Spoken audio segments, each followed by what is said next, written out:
राजस्थान के बहुचर्चित gangster Anandpal encounter के मामले में कोर्ट ने सीबीआई की ओर से पेश की गई क्लोजर रिपोर्ट को खारिज कर दिया है। कोर्ट ने तत्कालीन पुलिस अधिकारियों के खिलाफ संज्ञान लिया है। मामले में तत्कालीन चूरू के एसपी राहुल बारट, याद आपको होगा अगर आपने इस मामले को फॉलो किया हो तो, राहुल बारट उस वक्त चूरू के एसपी हुआ करते थे। तत्कालीन एडिशनल एसपी हुआ करते थे Vidya Prakash Chaudhary, DSP Suryaveer Singh Rathore, head constable Kailash, इनको आरोपी बनाया गया है। आरोपी, और अगर ये आरोपी बनते हैं तो एनकाउंटर या हत्या, ये सवाल खड़ा हो जाता है। बताते चले कि 24 जून 2017 को चूरू के मालासर गांव में एसओजी ने आनंदपाल का एनकाउंटर किया था। याद आपको दिलाना जरूरी है कि इसी को लेकर आनंदपाल के परिजनों की ओर से मामला दर्ज करवाया गया था। अब यह मामला एसीजीएम सीबीआई कोर्ट में चल रहा है, जिसमें सीबीआई की ओर से पेश की गई क्लोजर रिपोर्ट को कोर्ट ने स्वीकार नहीं किया है। क्लोजर रिपोर्ट वो होती है जहां इस मामले को लेकर एक तरीके से अंत घोषित कर दिया जाता है और जो कुछ फाइंडिंग्स में आया उसी को सत्य मानते हुए आगे जांच की गुंजाइश खत्म बता दी जाती है। वो क्लोजर रिपोर्ट होती है, उसे मानने से इनकार कर दिया गया है। अब ऐसे में होगा क्या कि जो तत्कालीन पुलिस के अधिकारी थे जो इस एनकाउंटर से जुड़े हुए थे, उन्हें अब काफी मुश्किलात का सामना करना पड़ेगा। आनंदपाल, असल नाम श्रवण सिंह, को मालासर में 200 पुलिस अधिकारियों ने घेर लिया था। उस दौरान आपको याद होगा रात के समय यह एनकाउंटर हुआ था। इस दौरान आनंदपाल ने सरेंडर कर दिया था। तुरंत पुलिस अधिकारियों ने उसे पकड़ लिया, छत पर उसकी पिटाई की। कैलाश, सूर्यवीर सिंह और विद्या प्रकाश ने सबसे पहले आनंदपाल को गोली मारी और झूठी क्लोजर रिपोर्ट पेश की। ये आरोप लगे हैं। कोर्ट ने प्रसंज्ञान लेते हुए क्लोजर रिपोर्ट को अस्वीकार किया है। तो ये आरोप लगे थे, उसके बाद में क्लोजर रिपोर्ट आई और बड़ा पेचीदा मामला था। एक बार सुनिएगा।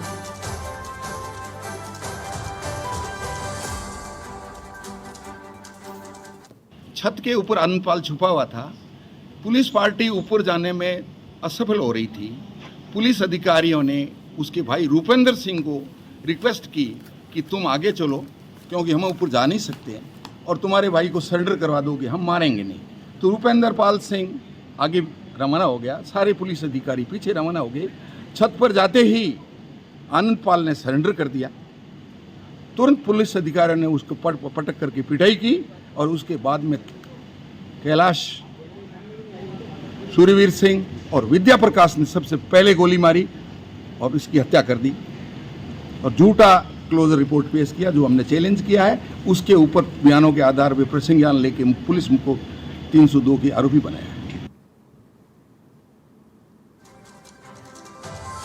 अफरोज समाचार पर संवाददाता हमारे साथ जुड़ गए, जानकारी उनसे लेते हैं। अफरोज, देखिए ये क्लोजर रिपोर्ट थी जो सीबीआई की तरफ से थी, इसे अस्वीकार किया गया, लेकिन जो कहना चाहिए उस वक्त की परिस्थिति या घटनाक्रम दूसरी तरफ से आरोप में बताए गए वो बड़े गंभीर हैं, उनकी प्रकृति बड़ी गंभीर है। वो ये कहती है कि आनंदपाल सरेंडर करना चाहता था लेकिन उसे सरेंडर करने का कोई मौका नहीं दिया गया, उसे तुरंत गोली मार दी गई और इसे एनकाउंटर बता दिया गया। ये इस पूरे मामले को बिल्कुल पलट देता, उल्टा कर देता है। अफरोज जी, बता दें कि 24 जून 2017 की चूरू की मालासर गांव के एसओजी ने आनंदपाल का एनकाउंटर किया था। इसको लेकर आनंदपाल के परिजनों की ओर से मामला दर्ज किया गया था। वर्तमान में एसीजीएम सीबीआई कोर्ट में मामला चल रहा था, जिसमें सीबीआई ने और की पेश की क्लोजर रिपोर्ट को इसको अस्वीकार कर लिया है जी। उसके बाद आनंदपाल के वकील ने बताया है कि इनको जिस टाइम बुलाया गया था और इनको घेराबंदी करके इनको बिना पूछे इनको सरेंडर भी करना चाहते थे आनंदपाल, लेकिन इनको सरेंडर नहीं करने दिया और जिनके आज 7 लोगों के नाम लिए कोर्ट के अंदर बताया गया है कि आनंदपाल के घर से बुला के कॉल कराया गया था। उसके बाद मौके पर पहुंचने के पर उनको राहुल बाराट और भी उनके साथ में जिनके 7 लोगों के एसजीएम ने कोर्ट ने आज संज्ञान में लिया है और उन्होंने एनकाउंटर किया था। जी बिल्कुल। अब ये जो दूसरा पक्ष है वो तो एनकाउंटर एक अलग शब्दावली है। आप तो खैर क्राइम कवर करते हैं अफरोज, अच्छे से जानते हैं। एनकाउंटर एक अलग शब्दावली है और जब ये हत्या हो जाता है फिर ये संज्ञेय अपराध है। और 302 में अगर 302 में मामला दर्ज होता फिर जो हीरो थे उनके तो कहना चाहिए बिल्कुल वो बिल्कुल उनके खिलाफ उल्टा ये प्रकरण चलने लग जाएगा। मैं सर बताना चाहूंगा, ये आनंद पाल के वकील ने बताया, आनंद के श्रवण सिंह के घर पे मालासर में 200 पुलिस अधिकारियों ने घेर लिया था। छत के ऊपर आनंद पाल जब छुपा था, पुलिस ने पार्टी के ऊपर जाने पे असफल हुई थी। जी अफरोज, आप रहिएगा मेरे साथ में। इस बीच मंजीत सिंह जो आनंद पाल के भाई हैं छोटे, वो हमारे साथ जुड़ गए हैं फोन लाइन पर, उनसे बात करने की कोशिश करते हैं। मंजीत पाल जी, ये आज जो कुछ हुआ है, या जो कुछ आज ये कोर्ट की तरफ से क्लोजर रिपोर्ट को स्वीकार नहीं किया गया, इसे सबसे पहले तो जानना चाहेंगे आप देखते कैसे? जी, हम न्याय के दृष्टि से देखते हैं, और आज हमें न्याय मिला है। हमारे जितने भी उस समय न्याय की मांग की थी, और आज कोर्ट ने दूध का दूध और पानी का पानी करके हमें न्याय दिया। आपकी तरफ से आपके जो वकील थे मंजीत पाल जी, उनका कोर्ट में क्या तर्क था कि उस रात हुआ क्या था चूरू में? जी, वो तो सभी को पता है कि जब मेरे बड़े भाई आनंद पाल सिंह जी वहाँ पे मालासर में मौजूद थे, और विक्की भाई साहब जो मेरे से बड़े हैं, उनको दाल बना के विद्या प्रकाश जी ने, जो विद्या प्रकाश जी एडिशनल एसपी हैं, और उस समय यहाँ जीडवाना पोस्टिंग के दौरान भाई साहब के बहुत ज्यादा क्लोज रहे, बड़े भाई साहब के विद्या प्रकाश जी, तो उनपे भरोसा करके विक्की भाई साहब को आगे करके उनसे सिलेंडर करवाया, और उसके बाद में इन्होंने उनके साथ मारपीट की। मारपीट करने के बाद में इन्होंने गोली मारी थी।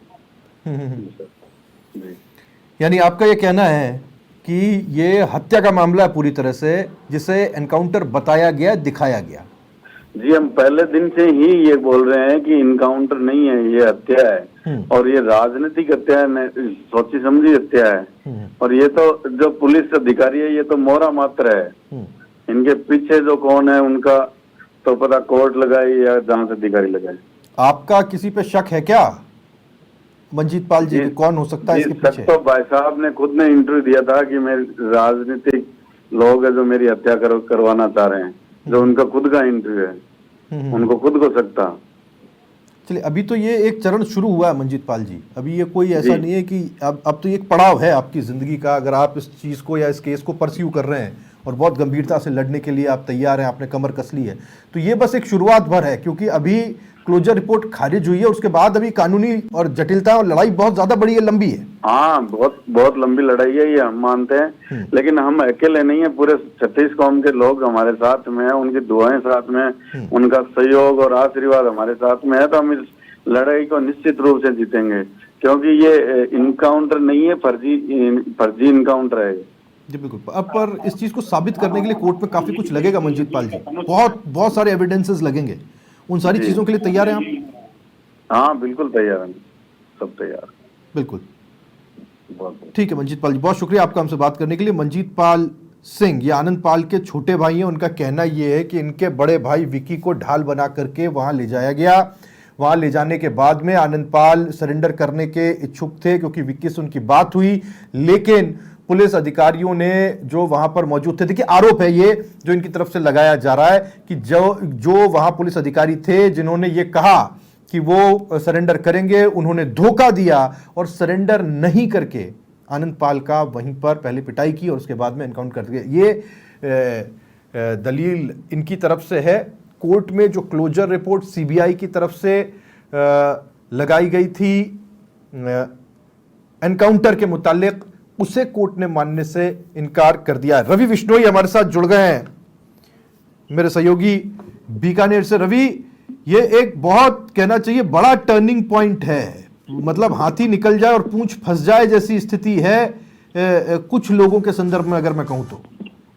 निश्चित रूप से राहुल जी, देखिए आनंद पाल का एनकाउंटर अपने आप में राजस्थान का सबसे बहुचर्चित एनकाउंटर था। उस दरमियान जब 2017 24 जून 2017 को ये एनकाउंटर हुआ था रतनगढ़ के पास मौलासर गांव में सरवण सिंह के मकान में, रात को 11:20 पर जो इसके एनकाउंटर की कहानी शुरू होती है, और उस दरमियान उस वक्त जो है तकरीबन 1-1.5 घंटे बाद में मैं घटनास्थल पर मौजूद था, इसलिए मैं इस घटना को बेहद करीब से देख रहा हूं, इस केस को। दरअसल जो आज क्लोजर रिपोर्ट जो सीबीआई की तरफ से जो पहले पेश की गई थी और उस पर न्यायालय ने आज जो प्रसंज्ञान लिया है राहुल जी, उसमें बहुत सी बातें ऐसी है जो कहीं न कहीं पुलिस कर्मियों के लिए भी अब चिंता का विषय इसलिए है ठीक है। क्या उन्होंने या सीबीआई ने अनुसंधान के दौरान इन विषयों पर, इन तथ्यों पर गहनता से विचार नहीं किया गया। देखिए न्यायालय क्या लिखता है कि न्यायालय ये कहते हैं कि माना कि वो एक ठीक है। रवि, मैं माफी चाहूंगा, बीच में रोक रहा हूं आपको। इस वक्त मोहम्मद हनीफ मेरे सहयोगी सीधे सावरात से मेरे साथ जुड़ रहे हैं, आनंदपाल के घर से, और उनके साथ में उनके भाई मंजीत पाल जो अभी हमारे साथ फोन लाइन पर थे वो भी मौजूद है। हनीफ, आप वहां पर मौजूद है। आज परिवार आनंदपाल का इस पूरे विषय को कैसे देख रहा है? देखिए, सबसे पहले तो मैं आपको अपडेट कर दूं कि ये पूरा मामला क्या था। आनंदपाल सिंह जब परबतसर के पास से फरार हुए थे, उसके बाद में घर वालों ने यह प्रयास शुरू किया था कि कैसे भी करके आनंदपाल सिंह फिर से पुलिस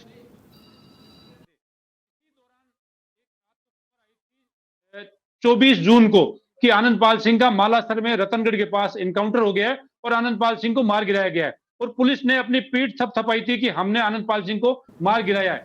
लेकिन उसी दिन से आनंदपाल सिंह के परिवार ने यह कहा था कि आनंदपाल सिंह का एनकाउंटर नहीं हुआ, आनंदपाल सिंह का मर्डर हुआ है, और इस बात को कोई मानने के लिए तैयार नहीं था, क्योंकि आनंदपाल सिंह पुलिस की नजर में बड़े अपराधी थे, बड़े गैंगस्टर थे।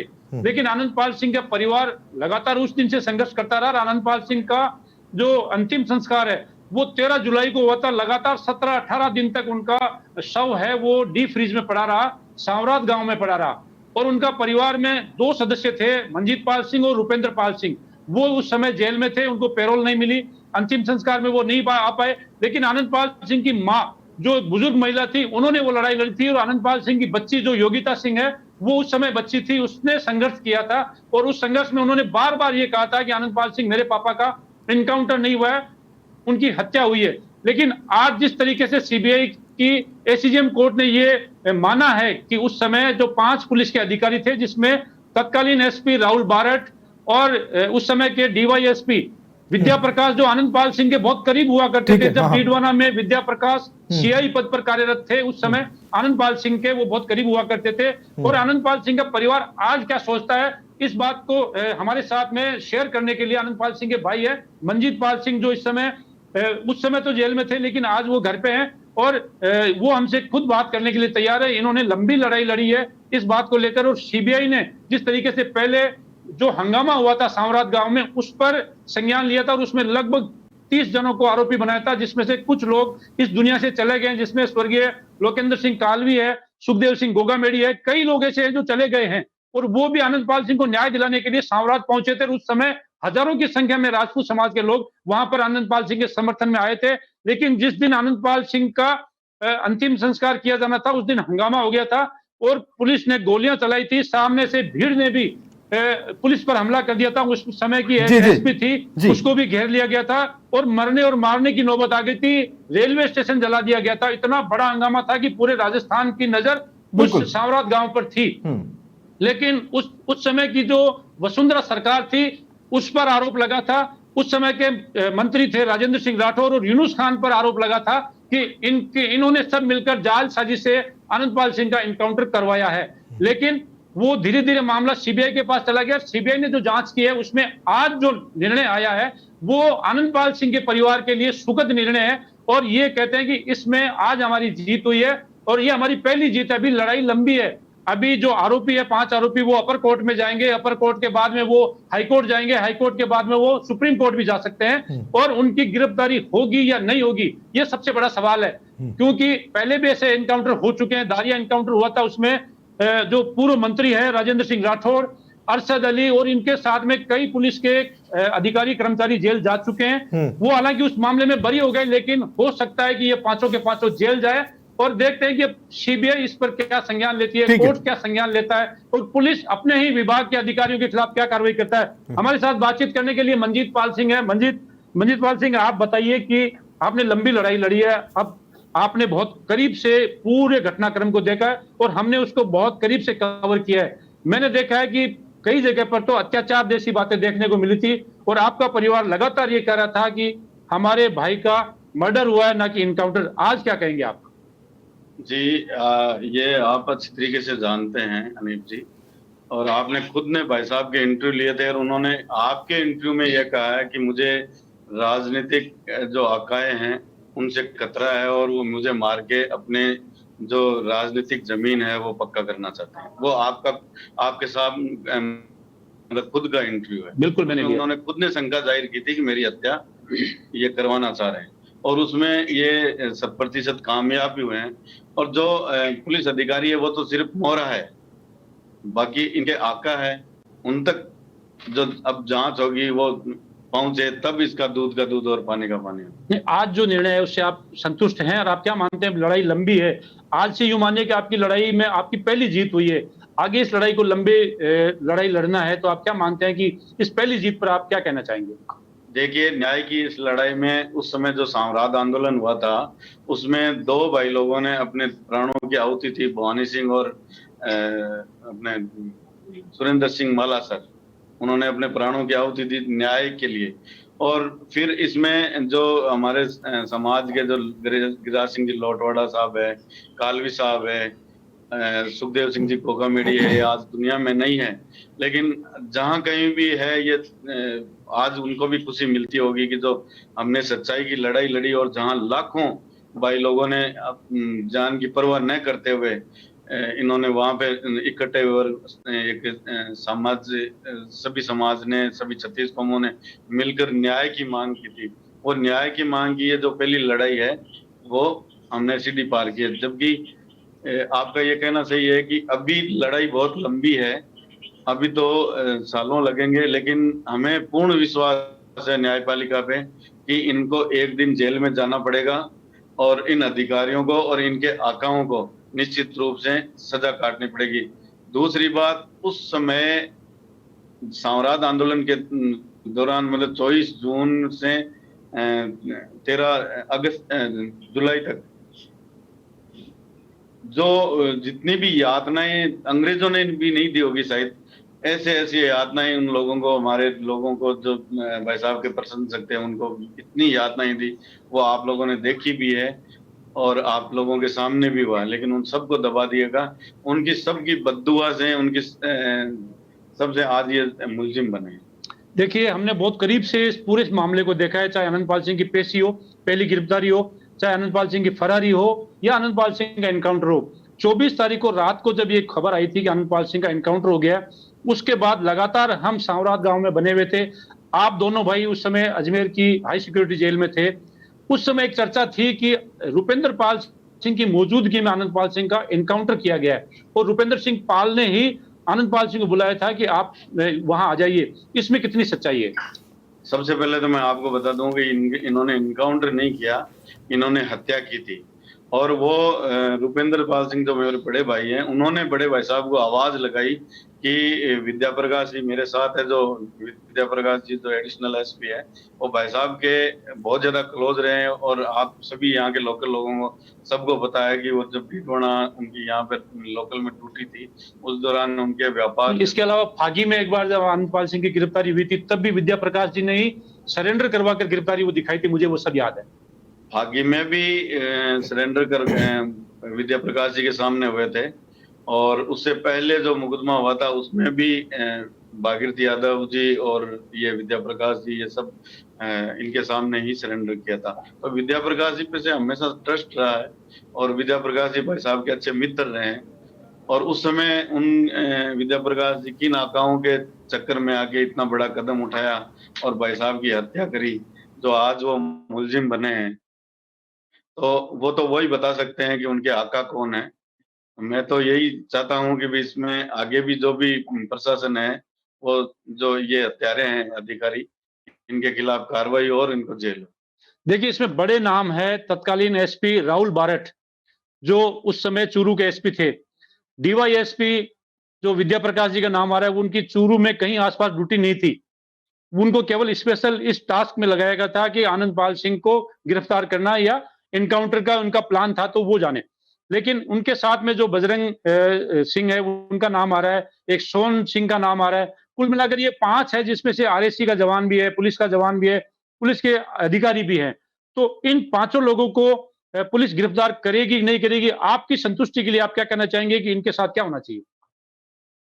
मेरी संतुष्टि के नहीं, मेरे पूरे समाज और जितने भी 36 कौम के लोगों ने जो मांग की थी, उनमें इनको गिरफ्तारी होनी चाहिए, उनकी सजा होनी चाहिए। अब आगे कोर्ट क्या डिसाइड करता है, कल हम लोगों को जो आदेश मिलेंगे उसके बाद में हम लोग सभी लोग और सभी जितने भी इस आंदोलन में थे और हमारे जो एडवोकेट्स हैं उन सभी डिसाइड करेंगे आगे हम क्या।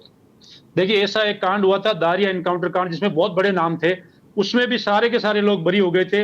हो सकता है कि आनंदपाल सिंह का जो ये आज से जो चैप्टर शुरू हुआ है सीबीआई के थ्रू, जो मुकदमा दर्ज करने की बात है, हो सकता है इसमें भी आगे जाके परिणाम वैसा ही आए। लेकिन आपका परिवार इस लड़ाई लड़ने में कितना सक्षम है और कहां तक जाएंगे आप?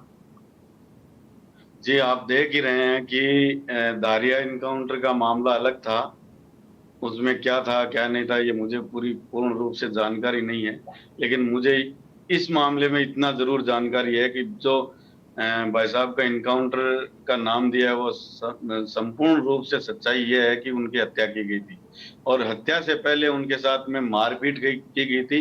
वही इनके खिलाफ सबूत, सबसे बड़ा सबूत है। आपका कहना है कि आपके बड़े भाई विक्की को पहले गिरफ्तार किया गया था और उनके कहने से आनंदपाल सिंह को वहां बुलाया गया था।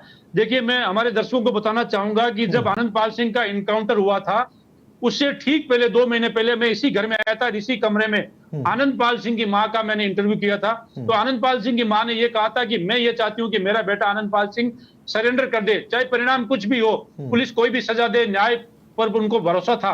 लेकिन पुलिस ने उन्हें सरेंडर करवाने के बजाय उनका इनकाउंटर हुआ और आनंदपाल सिंह की मां का जो इंटरव्यू है वो इतना वायरल हुआ था कि वो आनंदपाल सिंह के पास पहुंच चुका था और ऐसा उनके परिवार ने कहा था कि आनंदपाल सिंह सरेंडर करने ही वाले थे। उससे पहले पुलिस ने मैं एक चीज हनीफ, अगर आप सुन पा रहे हो, हनीफ अगर आप सुन पा रहे हो, देखिए यहाँ डेविल्स एडवोकेट प्ले करना पड़ेगा क्योंकि कोई दूसरा पक्ष है नहीं, हमें उस पक्ष को भी बीच में लाना पड़ेगा। ये एक पक्ष है, दूसरे पक्ष की दलील ये है कि वहां कोई ऐसी परिस्थिति बनी ही नहीं कि सरेंडर कराया जा सके। उन पुलिस की तरफ से तर्क था वो ये था कि वहां पहुंचते ही सीधे उनके ऊपर फायरिंग शुरू हो गई और उन्होंने अदम्य साहस और शौर्य का परिचय देते हुए आनंदपाल जैसे कुख्यात बदमाश को मार गिराया। ये पुलिस का तर्क है। और दूसरी तरफ दूसरी कहानी है, या दूसरी तरफ दूसरी कहानी है जो इनकी तरफ से रखी गई, जिसे आज तक कोई सुनने तैयार नहीं था। आज कोर्ट के इस डिसीजन के बाद में पहली बार वो कहानी एंडोर्स की जा रही है पब्लिकली कि हाँ ऐसा भी हो सकता था। देखिए राहुल, ये मैंने पहले शुरू में बता दिया था कि पुलिस ने जब इनकाउंटर किया था तो पुलिस ने अपनी पीठ थपथपाई थी और उन्होंने ये बहुत बड़ा कारनामा बताया था कि हमने आनंदपाल सिंह जैसे कुख्यात गैंगस्टर का इनकाउंटर कर दिया है। लेकिन जैसे ही बॉडी चूरू के अस्पताल में रखी तो पहले वहां से बॉडी लेने से इनकार किया गया था। लेकिन इनके परिवार में उस समय लड़ाई लड़ने के लिए कोई था ही नहीं, दोनों भाई ये जेल में थे और उनकी जो बेटी, छोटी बेटी है योगिता, वो बच्ची थी और उनकी बड़ी बेटी चीनू थी, वो दुबई में थी। उन पर आरोप था कि उन्होंने अपने पिता आनंदपाल सिंह को डीडवाना की कोर्ट से परबतसर ले जाते समय परबतसर के पास से फरार कराने में उनका हाथ था, तो वो भी बाहर थी। इनके परिवार में केवल महिलाएं थी जो उस समय लड़ाई लड़ने में सक्षम नहीं थी। लेकिन जैसे जैसे इनके गांव में साम्राज्य में हमने जब कवरेज किया तो 24 जून से लेकर 13 जुलाई तक जो माहौल हमने देखा, उस माहौल में ऐसा नजर आता कि पुलिस पूरी तरीके से हावी थी। वहां पर जो भी पहुंच रहा था उन लोगों को परेशान भी किया जा रहा था। हमारे सामने हमने कपड़े खुलवाते हुए लोगों को देखे कि आप चेकिंग करवा के जाइए।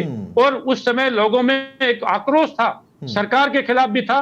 तत्कालीन सरकार, मुख्यमंत्री उस समय वसुंधरा राजे थी, राजेंद्र सिंह राठौड़ और यूनुस खान, ये 3 नाम चर्चा का विषय थे उस समय कि ये 3 नाम है, इनका इसमें षड्यंत्र में हाथ हो सकता है। क्यों ये बातें थी इनकी तरफ से, आनंदपाल सिंह के परिवार की तरफ से।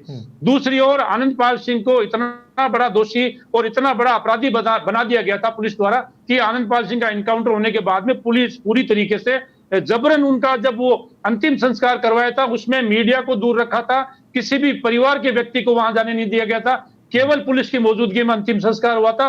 वो नजारा भी हमने देखा। हमने अपने शोर से एक वीडियो वहां से मंगवाया था कि किस तरीके से आनंदपाल सिंह का एनकाउंटर होने के बाद में 17 दिन बॉडी घर पर पड़ी रही और जब वहां पर आंदोलन हुआ उसमें 2 लोगों ने जान भी गंवाई, पुलिस वाले भी घायल हुए थे और बहुत बड़ा हंगामा हुआ था। पूरे राजस्थान की नहीं, पूरे हिंदुस्तान का मेन स्ट्रीम मीडिया की नजर एक चिंता है। साम्राज्य मैं जब ये सब कुछ सुनता हूं तो उसके बाद में एक चिंता होती है हनीफ, क्योंकि आपने उसको कवर, मैं भी उसको कवर कर रहा था स्टूडियो से और हमने बहुत करीब से सब कुछ देखी थी। मैंने भी कई मंत्रियों से उस दौरान बात की और तब ये पता चला, कईयों के तो ये कहना था कि साहब मुझे तो कुछ जानकारी ही नहीं। कई बड़े ऐसे नाम थे जिन्होंने कहा, जो जिम्मेदार थे, जिन्हें जानकारी होनी चाहिए थी, लेकिन उन्होंने सुबह मुझसे कहा कि साहब मुझे कुछ नहीं पता रात को क्या हुआ। लेकिन अब चिंता इस बात की हनीफ, जो आपको भी होनी चाहिए, कि यहाँ हर चीज़ कानून की एक प्रक्रिया है, उसके तहत उसे स्वीकार किया गया और शांतिपूर्वक इसे आगे बढ़ाया जाए। ये लड़ाई किसी भी तरीके से राजस्थान सांवराद को याद करते हुए, जो उस वक्त हुआ उसे याद करते हुए डर सा लगता है कि कहीं वैसी परिस्थिति वापस न बने। हर चीज शांतिपूर्वक तरीके से हो। देखिए राहुल, वो जो मंजर था, सांवराद का मंजर था, हमने अपनी आंखों से देखा था। वो गर्मी का महीना और वहां पर सुबह से शाम तक भूखे प्यासे हम वहां कवरेज करने के लिए बैठे रहते थे। पुलिस सांवराद बस स्टैंड पर चेक पोस्ट बनाकर रखती थी, फिर गांव में घुसते ही एक चेक पोस्ट थी और फिर आनंदपाल सिंह के घर के पास चेक पोस्ट हुआ करती थी और पूरी तरीके से एक एक चीज को बारीकी से जांच कर फिर अंदर जाने दिया जाता था। और सुखदेव सिंह गोगामेडी और स्वर्गीय लोकेंद्र सिंह जी, इस तरीके के 30 लोगों के खिलाफ एक मामला भी दर्ज हुआ था सीबीआई में। उस मामले को पहले सीबीआई में वही मामला गया था और उनको आरोपी मानकर उसकी जांच आगे बढ़ाई गई थी, जिसमें यह कहा गया था कि इन्होंने सांवराद में हंगामा किया है, सांवराद में उपद्रव किया है। और उस समय जो वर्तमान में कई ऐसे लोग हैं, राजपूत समाज के नेता भी हैं, वो आज भी इस बात पर न्याय की गुहार लगाते हैं कि हम निर्दोष हैं, हमने वहां पर कोई हंगामा नहीं किया है और सीबीआई ने हम पर गलत आरोप लगाए हैं। लेकिन वो मैटर अलग हो गया। हंगामा हुआ था वहां पर, हमने देखा था, अपनी आंखों से देखा था और वहां पर पुलिस और लोगों में आपस में संघर्ष हुआ था, भिड़ंत हुई थी, 2 लोगों की जान भी गई थी, रेलवे स्टेशन तक फूंक दिया गया था। लेकिन जो आनंदपाल सिंह का एनकाउंटर है, ये चर्चा का विषय था। पिछले 7-8 साल से 24 जून के बाद में सवाल उठने खड़े हुए थे पुलिस की कार्रवाई पर कि ये एनकाउंटर सही है या गलत। लेकिन उस पर आज जो निर्णय आया है, उसको देखकर ऐसा लगता है कहीं न कहीं फौरी तौर पर आनंदपाल सिंह के परिवार को एक राहत मिलेगी और वो अब अपनी लड़ाई को यहां से शुरू कर सकते हैं। हो सकता है इसमें बहुत लंबा समय लगे और उस लड़ाई में ये कहां तक कामयाब होते हैं, कहां तक बचाव करने में पुलिस के आला अधिकारी कामयाब होते हैं और सीबीआई का इसमें क्या रोल रहता है, सरकार का क्या रोल रहता है, सबसे महत्वपूर्ण जो रहेगा वो सरकार का होगा। उस समय हमने एक नारा सुना था सांवराद में, कमल का फूल हमारी भूल और वसुंधरा तेरी खैर नहीं, मोदी तुझसे बैर नहीं। ये 2 नारे बहुत चर्चित हुए थे उस समय और सरकार तक चली गई थी भारतीय जनता पार्टी की। लेकिन आज भी भारतीय जनता पार्टी की सरकार है, भजनलाल मुख्यमंत्री है। अब भजनलाल सरकार पर यह दबाव रहेगा और गृह मंत्रालय उनके पास है, तो ये दबाव उन पर भी है कि इसकी निष्पक्ष जांच करवाना। और जो पुलिस के बड़े नाम है, राहुल बारट और विद्या प्रकाश जैसे बड़े अधिकारी और उसके साथ में 3 और पुलिस के जवान, उनके खिलाफ किस तरीके की सरकार संज्ञान लेती है, क्या कार्रवाई होती है, ये सब देखने का विषय होगा। राहुल, बिल्कुल, बहुत शुक्रिया हनीफ आपका, बहुत शुक्रिया मंजीत पाल का हमारे साथ जुड़ने के लिए, ये बातचीत करने के लिए। सांवराद से सीधे ये तस्वीरें हम आप तक लेकर के आए, आनंदपाल के घर से, जहां उनके परिवार का ये कहना है कि ये बस एक शुरुआत है, न्यायालय में देर है अंधेर नहीं है और वो पूरी जोर के साथ में, पूरी हिम्मत के साथ में इस केस को आगे लड़ते रहेंगे। लेकिन जो आज टर्निंग पॉइंट आया है, उसने काफ़ी बज़ पूरे राजस्थान में एक बार फिर से पैदा कर दी है कि आखिर उस रात हुआ क्या था, एनकाउंटर या फिर हत्या।